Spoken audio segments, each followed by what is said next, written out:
ఏదో చేస్తుంది. రా చెల్లెమ్మా, ఇదేనా రావటం? రామ్మా కూర్చో. ఏంటన్నయ్య అనన్యకి సంబంధం చూసావంట? అవునమ్మా, మంచి సంబంధం. నీకు తప్పనిపించడం లేదు? అదేంటమ్మా, నా కూతురు పెళ్లి చేయటం నాకు తప్పనిపించటం ఏంటి? అంటే ఆనాడు నువ్వు ఆపదలో ఉన్నప్పుడు మా ఆయన ఒప్పించి నీకు చేసిన మేలు మర్చిపోయావా? చేసిన మేలు ఇచ్చిన మాట మర్చిపోయే మనిషిని కాదమ్మా. అయితే ఇప్పుడు నువ్వు చేసేదేంటి? నువ్వు నాకు చేసిన మేలు ఎప్పుడో తీర్చేశాను. ఇక ఇచ్చిన మాట అంటావా? నీ కొడుకు గురించి నాకు బాగా తెలుసు. చూస్తూ చూస్తూ నా కూతురు గొంతు కయ్యలేను. చూస్తా, ఈ పెళ్లి ఎలా జరుగుతుందో నేను చూస్తా. శాంతం, నువ్వు నా చెల్లెలు అన్న ఒకే ఒక కారణం చేత నేను ఇంతవరకు శాంతంగా ఉన్నాను. చూడు, నీకు నచ్చినా నచ్చకపోయినా నా కూతురు పెళ్లి తనకు నచ్చిన వాడితోనే చేస్తాను, అంతే. అది చూస్తా.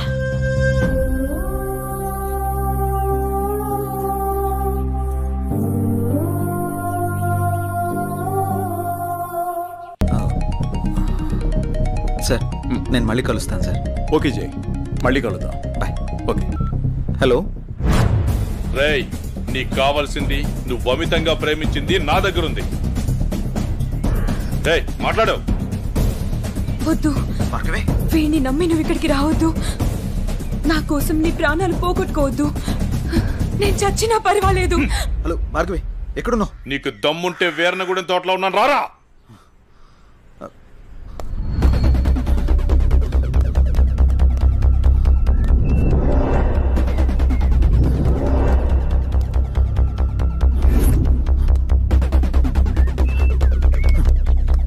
భార్గవి, భార్గవి, భార్గవి. ఇదే ప్లేస్ చెప్పారుగా.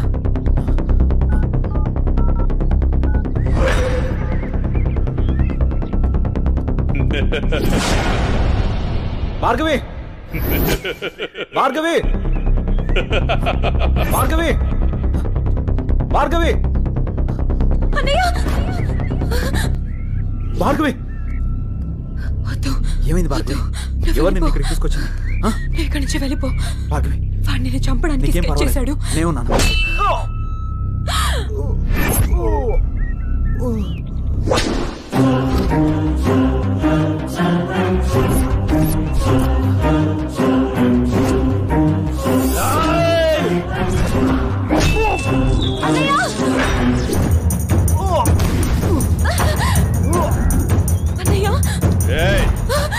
ఆ రోజు నా మరదల ముందే నన్ను కొట్టావు.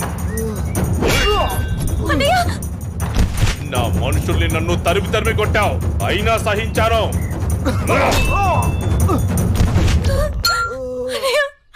నా మరదల్ని నీ వల్ల వేసుకున్నావు, అది చాలక ఇప్పుడు దీంతో తిరుగుతున్నావు. నాకు కాబోయే పెళ్ళాన్ని నాకు కాకుండా చేస్తున్నావు. ఇక నువ్వేం చేస్తావన్నా నేను సహించను. నీ చావుకి శుభం కార్డు పడాల్సిందే.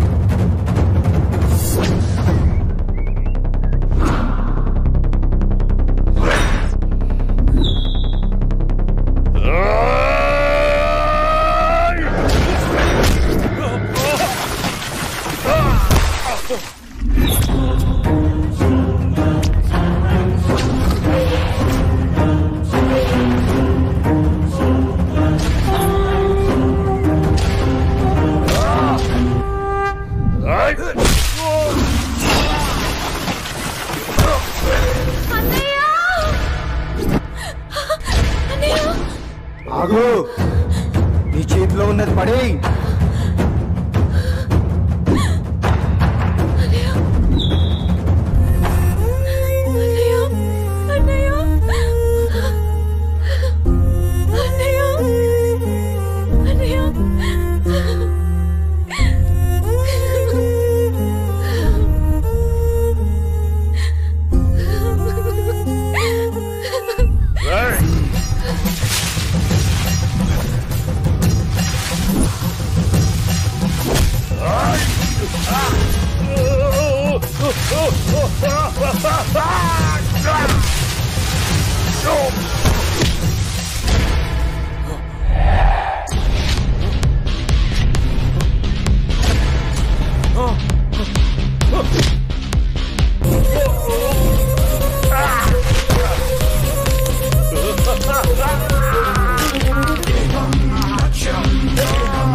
ఏమైంది అన్నయ్య?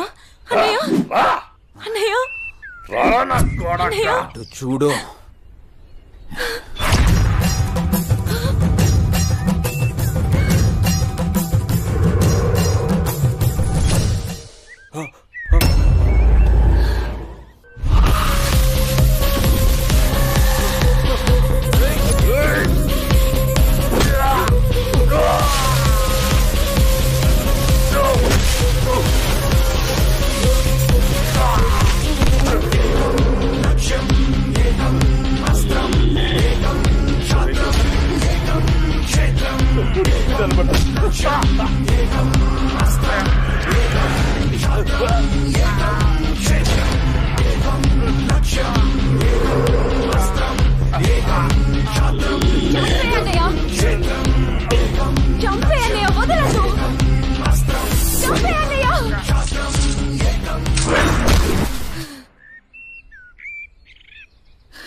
ఏడవకమ్మా, జయన్ ఉన్నాడుగా, నీకేం కాదు, సరేనా?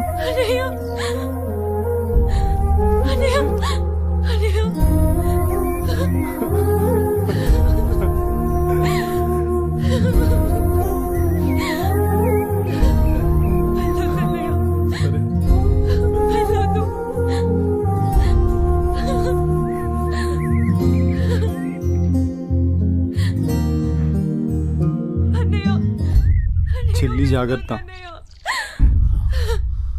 సరే అన్నయ్య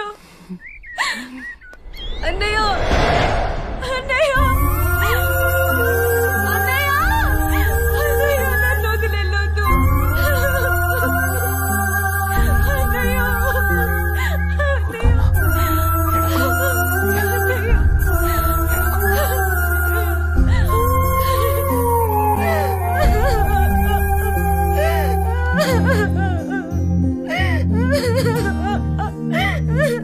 ఇప్పుడు అడిస్తే ఏం లాభమే? వాడిని గారాబంగా పెంచినప్పుడు, వాడు అడిగిందల్లా ఇచ్చినప్పుడు, చెడు తిరుగులు తిరుగుతున్నప్పుడు అప్పుడు ఆడవలసింది. ఉన్న ఒక్క కొడుకుని సరిగ్గా పెంచలేదని ఆడవలసింది. నీ ఆస్తి, అంతస్తు, పరువు, ప్రతిష్ట అంటూ వాడిని నెత్తిని పట్టుకుని పెంచావు. హద్దు అదుపు లేకుండా పెంచావు. నీకు నాకు చివరికి కడుపు కోత మిగిల్చి వెళ్ళిపోయాడు. నీ ఆస్తితో నువ్వే ఊరేగు.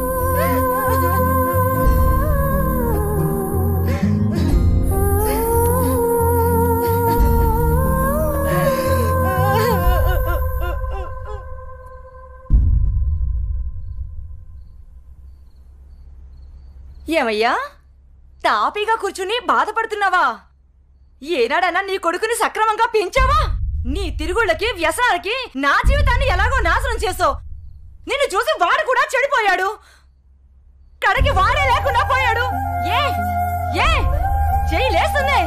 ఇది ఈ పౌరుషం కొడుకు గాడి తప్పినప్పుడు ఉండాల్సింది. నా మీదే చెయ్యి లేస్తుంది. కాంతం ఎవరి దగ్గర లొంగేది లేదు. అందరి ముందు నన్ను గయ్యాడి చేసావు కదయ్యా. గయ్యాలి కాక ఇంకేంటి? ఈ దెబ్బ ముందే పడుంటే ఇవాళ ఈ పరిస్థితి వచ్చుండేదే కాదు. చిచి, నీకెంత చెప్పినా దండకే. నేను కూడా ఈ క్షణం నుంచి ఇల్లు వదిలేసి వెళ్ళిపోతున్నాను. నువ్వే ఊరేగు. ఏమండి, నన్ను క్షమించండి. మీరు కూడా వదిలేసి వెళ్ళిపోతే నేను ఇంకెవరి కోసం బ్రతకాలండి? నేను క్షమించేదే లేదే. ఇవాళ వచ్చిందే బుద్ధి నీకు. ఆనాడే నీ కొడుకు నువ్వు నా మాట ఉంటే ఈ రోజు ఇలా జరుగుంటేదే కాదు. మీరు కూడా అలా అంటే నేను ఎవరికి చెప్పుకోవాలండి? మీరే ఇంటి పట్టునుంటుంటే, మీరే అన్ని సక్రమంగా చూసుకుంటుంటే నేను ఇలా తయారయ్యేదన్నా. ఇప్పుడు నువ్వు నేను ఎంత ఏడ్చినా ఉపయోగం లేదు. బాధపడే ప్రయోజనం లేదు.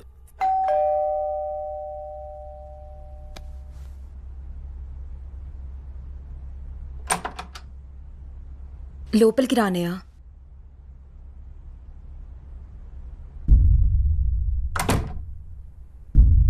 నానా ఇప్పటి వరకు నేను చెప్పానే జే అన్నయ్య తినే. నమస్తే అండి. కూర్చో.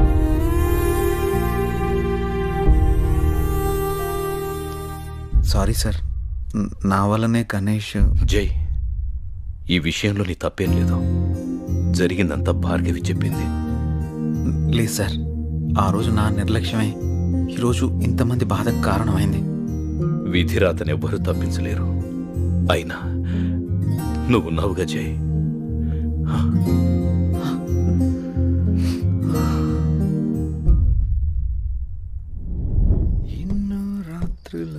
లోపలికెళ్ళి అబ్బాయిని బాగా చూసుకోవే. చిప్పుపింది.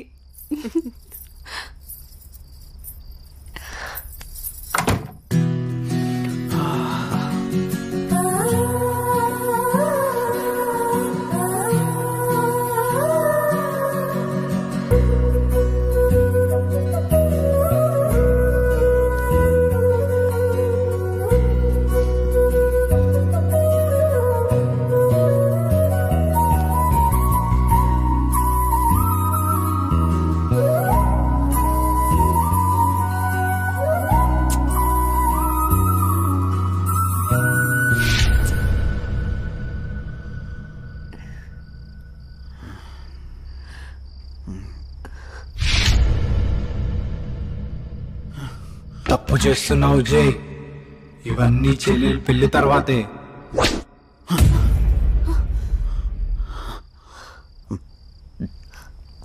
ఏమైంది జే? అనన్య, నాకు దీనికి కొంచెం టైం కావాలి. ఏమైనా ప్రాబ్లమా? నో ప్రాబ్లం ఏం లేదు, కొంచెం అర్థం చేసుకోవా ప్లీజ్. సరే. ఓహ్